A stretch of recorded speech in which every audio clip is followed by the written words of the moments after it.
People don't often equate my hometown with a romantic getaway destination, but that said, I would say there are a lot of really good reasons to plan a romantic getaway in Greenwich, Connecticut. If you don't know who I am, my name is Colin Pearson. I'm a fourth generation innkeeper at Stanton House Inn in Greenwich, Connecticut, and we hosted over 3,000 guests last year alone, so we know a thing or two about romantic getaways at this point. The secret is you don't need much. Quiet walk, a romantic meal, just some quiet time together to reconnect. And that's the kind of romance that Greenwich does best. It's local, it's low key, and it's way more charming than it has the right to be. It's not flashy, it's not trying to be the next Hamptons, it's just cozy. The kind of place you remember long after you two get home. So if you've been meaning to get away, just the two of you, let Greenwich surprise you. It's a quiet kind of romantic, and honestly, that's the best kind. If good food isn't part of the romance, you're doing it wrong. Here are my picks for some of the most romantic restaurants in Greenwich, Connecticut. And here are the places I always send people to because they are guaranteed to be consistent and just amazingly romantic. First up is Lascow, which is on the water, white tablecloths, very formal, very personalized service. That is where I send people when they tell me they're celebrating any kind of special occasion. Next on the list is Le Penguin, which is a French bistro. It's just off of Greenwich Avenue, but very close by. That one is also very romantic. It can get a little chaotic like any good French bistro, so I typically send people there on weekday evenings when it's a little bit quieter. Next one on the list is Bistro V, which is kind of in between the casual formal experience. I would say it's perfect, again, for a weekday evening, but you can do anything from a quiet romantic night out to an anniversary at that spot. The other one I send a lot of guests to is Elm Street Oyster House. As the name implies, they do seafood and they do it very well. If that is your kind of experience, that is where you should be going in Greenwich. But if you're looking to impress with your taste or ambiance, most especially,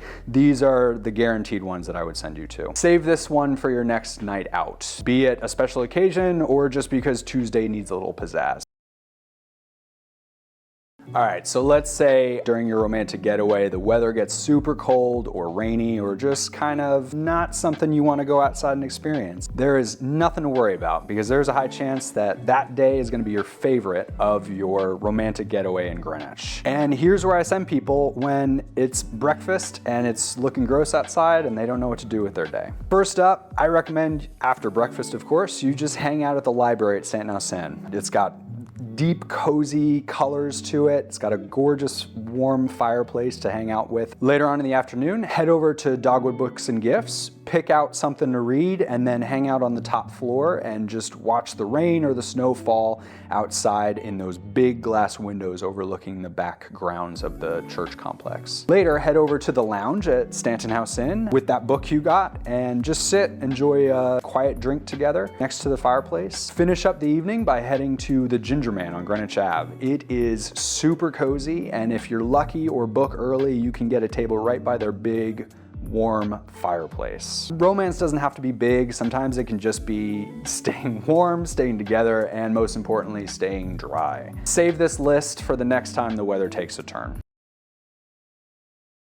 They say that the couple that pumps adrenaline together stays together. I wouldn't necessarily recommend a gym date though. That just seems a bit much to me. Instead, I would send you out on a walk. And here are my favorite walks that I've both done and sent other guests on. First one on the list is Binnie Park. The park has been around since the late 1800s. It's gorgeous. It's got these super cute stone bridges over the water, as well as gazebos, these very romantic looking willow trees that kind of drape over the water and the pathways. That alone is a great place to walk around. You can always head to Old Greenwich afterwards for coffee or just a little poking around the cute shops there. Next one on the list is, of course, Todd's Point, which is officially known as Greenwich Point Park. This huge park is really popular in the summer months for the beaches, but the rest of the year, it has great walking trails, including a point where you can see the whole Manhattan skyline on the horizon in front of you. Last one is the Bruce Park. It's wooded paths, a big old duck pond with the ducks that just kind of wander up to you looking to get fed. And this is a place where if you're there on a weekday at lunch, everybody's there enjoying their lunch break. These aren't power walks. These are take a walk and talk about everything and nothing at the same time, maybe snap some photos together. The kind you remember because they felt easy. Bring coffee, wear comfy shoes, and save this list for the next time you guys need a new idea.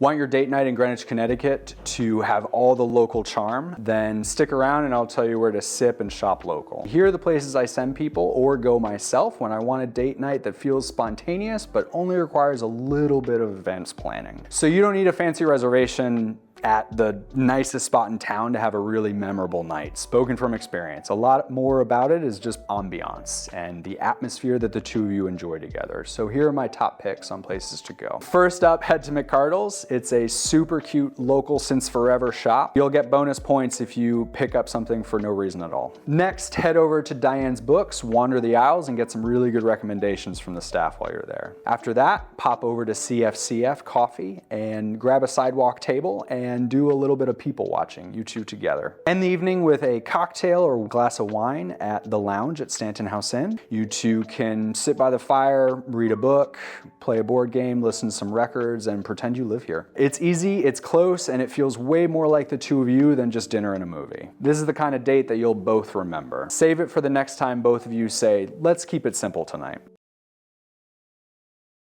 Here is the most romantic trip you can take. No trip at all. And here are the things I do when I'm planning a romantic staycation or when I have locals looking to experience the town a little differently. Look, I get it. You're dreading airports, you're dreading expensive everything. I'll make it easy for you. Start with breakfast in bed. Fresh pastries baked locally, coffee brewed right here. Most importantly, no alarms and no rush. Afterwards, lounge by the pool or in the library, or in the living room, or in the back gardens, literally anywhere quiet. Finish the evening by strolling down to Greenwich Avenue for dinner. Sit outside, split dessert, and best of all, there's no driving, no traffic, no looking for parking. It's all just walkable. You don't need new scenery to feel renewed. All you have to do is take a break from the scroll and your usual schedule. It's not about the distance, it's about the disconnect. And here, you can finally relax. Want to get away, but don't want to go anywhere near an airport? Check us out.